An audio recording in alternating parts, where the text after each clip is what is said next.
الحمد لله رب العالمين. الحمد لله حمدا حمدا، والشكر لله شكرا شكرا، وأصلي وأسلم على أشرف الأنبياء والمرسلين سيدنا محمد وعلى آله وصحبه أجمعين. مشاعر كثيرة في قلبي، ما أدري ماذا أقول في ال5 دقائق الذي ضيقتنا بها. جزاكم الله خيرا، لا لن أتجاوزها بإذن الله. هذا الرجل العظيم، هذا الرجل الغريب، هذا الرجل النادر، هذا الرجل الذي صنع الأعاجيب، فتح الله كولن. تحيرت في شخصية هذا الرجل بعد طول تأمل في ال3 الأيام الماضية. وجدت أن هذا الرجل ألخص كلمات في وصفي له: الإخلاص، الصدق مع الله عز وجل، ولا نزكيه على الله. خطوة بخطوة جعل النبي صلى الله عليه وسلم القدوة التي له. استشعر معنى الأمة الواحدة، لم ينكفل على نفسه، لم كما ذكر أخي الحبيب يشغل نفسه بالمؤامرات والمشاكل، بنى نفسه كما بنى النبي صلى الله عليه وسلم، بنى صحابته كما بنى النبي صلى الله عليه وسلم صحابته. تأملوا معي: قيام ليل، بكاء، انكسار، تذلل بين يدي الله عز وجل، قلب صادق لا يريد الدنيا، همه الأكبر أن يرضي الله عز وجل، فأكرمه الله عز وجل بفتوحات، فكان حقا فتح الله. وسأبرهن على ذلك بفعل النبي صلى الله عليه وسلم. النبي صلى الله عليه وسلم لمن تأمل في سيرته 12 عاما في مكة، ماذا كان يصنع؟ كان يربي الرجال. ربى من؟ أبو بكر وعمر وعثمان وعلي وسعد وأبا عبيدة وطلحة. من هؤلاء الرجال؟ هم الذين قادوا الفتح بعد ذلك. ففتح الله ربى رجال هم الذين وصلوا إليكم أجمعين. يا أحبتي، لا نصر لهذه الأمة ولا تمكين إلا بالتمسك بكتاب الله عز وجل وسنة الحبيب صلى الله عليه وسلم، والإخلاص والصدق والانكسار والتضحية لله عز وجل. تعلمت أمور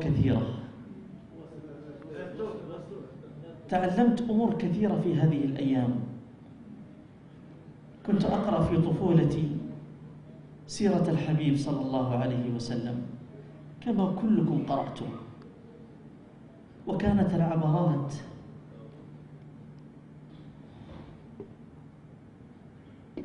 في كربه صلى الله عليه وسلم عندما توجه إلى الطائف. فقد من؟ فقد أقرب الناس إليه خديجة. فقد من؟ عمه أبو طالب. اتجه إلى من؟ اتجه يبحث عن النصرة. من يصبره؟ لكن الله عز وجل أراد أن يربي هذا النبي العظيم، فخرج من الطائف حزين كسير لوحده لا أحد معه، وأخذ يخاطب ويناجي ربه. ويأتي ملك الجبال يقول: هل أطبق عليهم الأخشبين؟ فقال: لا، عل الله، وانتبهوا لهذا المعنى، أن يخرج من أصلابهم من يعبد الله، فكان هذا الخير في العالم بأكمله. يا أحبتي، نحن نحتاج هذا المعين، نحن نحتاج إلى التضحية الحق. عجبتني كلمة الخدمة. والله ما أحوجنا إلى أن نخدم أنفسنا قبل أن نخدم الآخرين.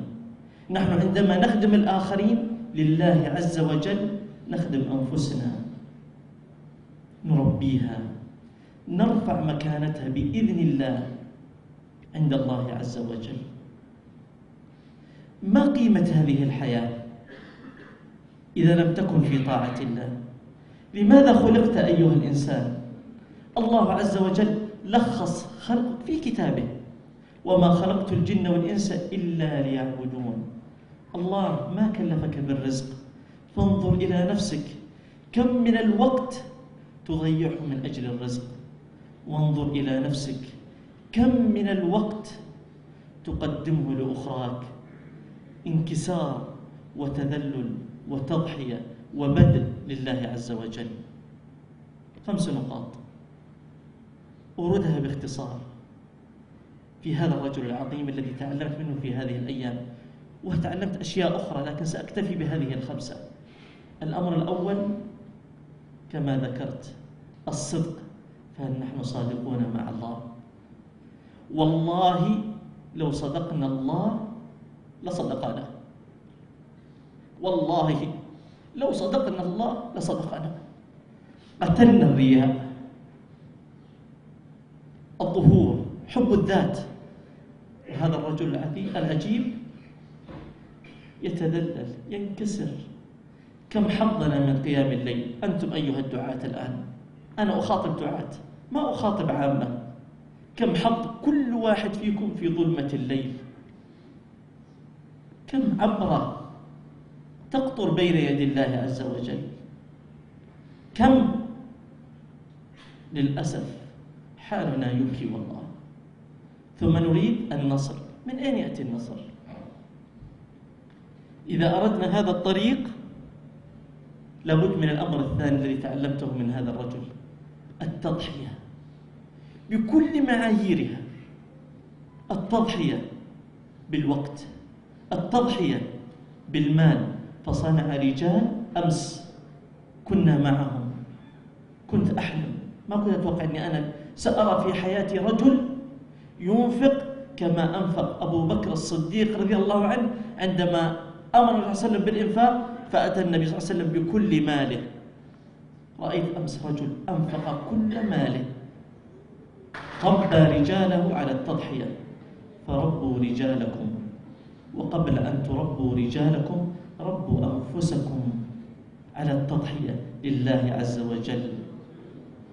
ربح البيع. النبي صلى الله عليه وسلم يخاطب صهيب: ربح البيع أبا يحيى، فمن ضحى لله إن الله اشترى من المؤمنين ماذا؟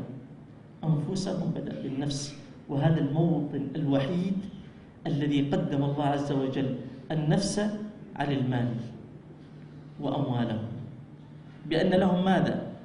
الجنة. الله أعطاك هذا النفس وأعطاك هذا المال، فتبخل لماذا؟ النقطة الثالثة الخدمة. تخدم من؟ تخدم لله. تعطي وقتك لمن؟ لله. نكران الذات. أنا أتعجب من أساتذة في الجامعة يخدموننا، والله متعجب، لأني زرت جامعات كثيرة أكثر من 50 دولة، لا عدد لا أستطيع أن أحصيها الجامعات التي زرناها.